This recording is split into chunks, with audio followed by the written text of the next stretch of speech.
Halo guys, welcome back to my YouTube channel. Kali ini aku mau sharing sesuatu sama kalian. Dan ini adalah hal yang udah aku tunggu-tunggu. Sesuai dengan judul yang ada di YouTube aku. Hari ini aku mau ngasih tahu kalian gimana sih ciri-cirinya kehamilan yang belum ditespek itu atau tanda-tanda kehamilan dini. Dan sebelum kita lanjut ke videonya, kalian yang udah mampir ke channel ini, kalian jangan lupa subscribe channel ini dulu biar aku tambah semangat. Kemudian jangan lupa nyalain lonceng tombol notifikasinya agar kalian tidak ketinggalan video baru dari aku. Oke, sebelum aku cerita tentang ciri-ciri kehamilan dini yang aku alamin atau yang aku rasain secara pribadi, sebelumnya aku mau bilangin ke kalian dulu kalau aku itu berhasil hamil di saat aku 1 bulan pasca menikah. Aku juga nggak tahu ya kenapa cepat banget dapetnya, tapi sesuai dengan kebiasaan aku sebelum aku nikah, aku memang sering banget atau doyan banget makan yang namanya sayuran toge. Apakah sayuran itu disayur ataupun jadi lalapan untuk makan mentah. Dan ternyata riset aku cari itu kandungan yang terdapat di toge itu dia sangat banyak mengandung yang namanya vitamin E. Dan kemudian ditambah lagi dulu waktu aku masih single, aku sering banget minum suplemen untuk kulit yaitu yang mengandung vitamin E. Ya nggak usah sebutin mereknya juga. Aku juga sering konsumsi itu buat kesehatan kulit aku.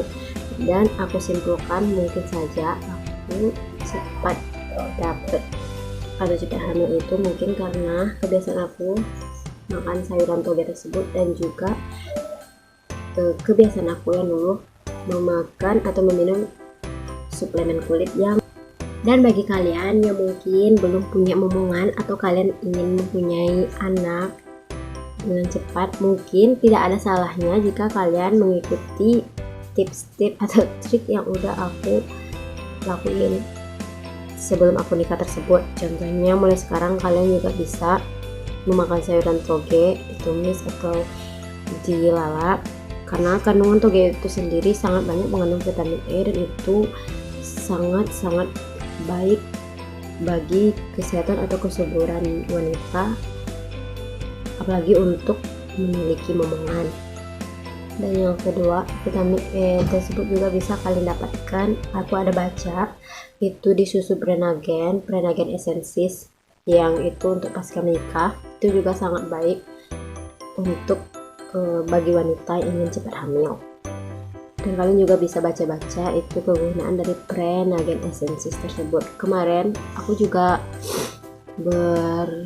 aku juga berkeinginan dulu minum Prenagen Essensis kalau misalnya dalam 2 bulan aku juga belum hamil, dan ternyata alhamdulillah 1 bulan pasca menikah aku udah dikasih itu. Oke next, kita lanjut ke pembahasan berikutnya, yaitu ciri-ciri kehamilan dini. Yaitu yang pertama yang aku rasain waktu itu, aku belum ada cek, aku belum ada tespek dan segala macam, cuman waktu itu aku merasa agak berbeda banget. Aku nggak tahu, tiba-tiba aja aku itu sering kebelet pipis. Pokoknya dalam sehari itu aku selalu bolak-balik kamar mandi. Aku juga nggak tahu, cuman aku mikirnya oh mungkin aku lagi kebanyakan minum atau aku lagi karena memang di sini lagi cuacanya musim hujan, mungkin karena sesuatu sebab itulah aku sering bolak-balik ke kamar mandi. Namun aku perhatiin itu terjadi udah berlangsung selama 1 minggu, aku selalu bolak-balik ke kamar mandi. Dan yang kedua itu nafsu makan aku itu jadi membeludak. Jadi ternyata di awal-awal waktu itu aku sering merasain lapar, pokoknya nafsu makan aku itu benar-benar meningkat. Bentar-bentar aku itu makan, bentar-bentar aku nyemil, pokoknya apapun di depan itu aku lahap.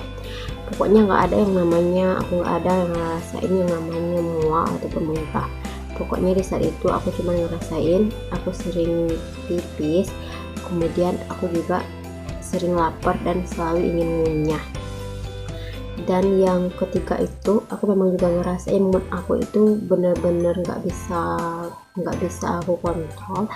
Terkadang itu mood aku itu lagi baik-baik banget, dan kemudian kalau lagi bad itu aku jadi sering sedih. Pokoknya emosional aku itu bener-bener benar-benar nggak seperti sewajarnya. Tapi aku mikir, oh mungkin ini karena aku udah mau datang bulan, jadi aku kayak gini. Terus ciri-ciri aku alamin juga waktu itu, aku merasain kram yang kayak kram mau haid gitu di perut aku bagian bawah, itu benar-benar sakit. Dan aku udah makin positive thinking bahwa waktu itu aku mungkin mau halangan. Dan waktu itu juga tanggalnya aku udah telat halangan itu udah sekitar 4 hari. Aku mikirnya waktu itu aku telat halangan itu mungkin karena aku stres, sibuk, dan juga aku pola makan aku yang gak beres juga. Jadi kemudian kram ini berasa selama 4 hari. Tapi aku bandingin dari kalau saat aku mau halangan itu cuma terjadi mungkin 1 hari dan besok harinya aku akan halangan. Nah ini beda, ini kram perut yang di bawah ini terasa selama 4 hari, namun aku juga nggak ada halangan. Dan kramnya itu bener-bener kram banget. Perut aku tuh makin lama itu ya makin kram. Jadi aku tuh inisiatif aja, oh ini nggak beres. Aku baca-baca di ciri-ciri kehamilan itu juga terjadi kalau itu kehamilan dini, dan aku inisiatif untuk mengambil tes pack. Kemudian aku cek, dan kemudian ternyata memang hasilnya waktu itu aku positif, ada garis 2. Tapi karena itu aku ngeceknya waktu itu udah siang, jadi aku agak kurang yakin gitu. Jadi di keesokan harinya aku coba cek lagi, itu pagi-pagi di saat urin pertama kali itu aku coba cek pagi, dan ternyata hasilnya masih positif. Dan aku di siangnya aku langsung lapor ke bidan di tempat aku tinggal. Aku langsung konsul, aku dicek tensinya, kemudian aku ditimbang berat badannya, kemudian aku dikasih buku pink yang kayak gini. Kemudian si bidannya itu nyaranin buat aku buat konsumsi vitamin. Waktu itu aku disaranin buat konsumsi vitamin yang namanya Folamil. Setelah seminggu dari hasil yang aku ketahui aku itu udah positif, aku masih oke-oke aja, makan aku masih lahap. Pokoknya aku nggak ada mual, aku nggak ada muntah, aku nggak ada sensitif terhadap bau. Sampai itu kurang lebih sampai 10 hari dari hasil positif yang aku ketahui tersebut. Namun di hari-hari berikutnya barulah aku merasakan pagi itu kepala aku agak sakit, kemudian selera makan aku tuh udah berkurang. Kemudian di hari-hari berikutnya aku rasain kalau penciuman aku tuh udah bener-bener sensitif banget. Aku nggak bisa deket-deket dengan yang namanya parfum, aku nggak bisa deket-deket yang namanya minyak rambut atau yang berbau tersebut. Sampai-sampai aku juga nggak bisa bau atau membau bau ikan goreng itu sendiri, aku nggak bisa, aku jadi bener-bener mual. Kemudian masuk di minggu kedua setelah aku diperiksa tersebut, barulah aku merasain mual-mual yang hebat. Kemudian hampir tiap pagi itu aku muntah, aku selalu muntah tiap makan, lalu aku muntah. Perut aku tuh bener-bener gak enak, rasanya itu panas dan bener-bener gak enak. Dan di saat aku bikin video ini sendiri, usia kandungan atau kehamilan aku yaitu udah mencapai 10 minggu, dan itu aku bahagia banget karena udah hampir mencapai akhir dari trimester pertama. Dan bagi kalian yang baru hamil atau yang baru merasain mual dan muntah, kalian jangan cemas karena itu nggak bakalan berlangsung lama.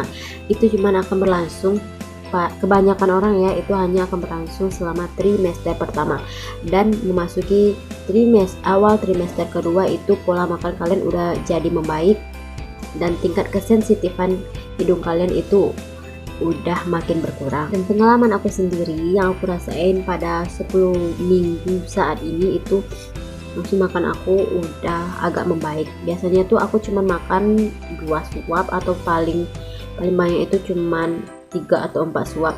Tapi untuk 10 minggu awal-awal 10 minggu ini nafsu makan aku itu udah agak lebih baik, atau kayak perut aku itu laparnya itu udah sering. Saran aku buat kalian juga merasain mual-mual kayak yang aku ceritain tadi itu, aku saranin buat kalian kalau bisa kalian agak hindari makanan-makanan asam, walaupun kalian sangat-sangat suka atau doyan yang asam-asam kayak jeruk atau mangga, karena itu bisa memicu naiknya asam lambung.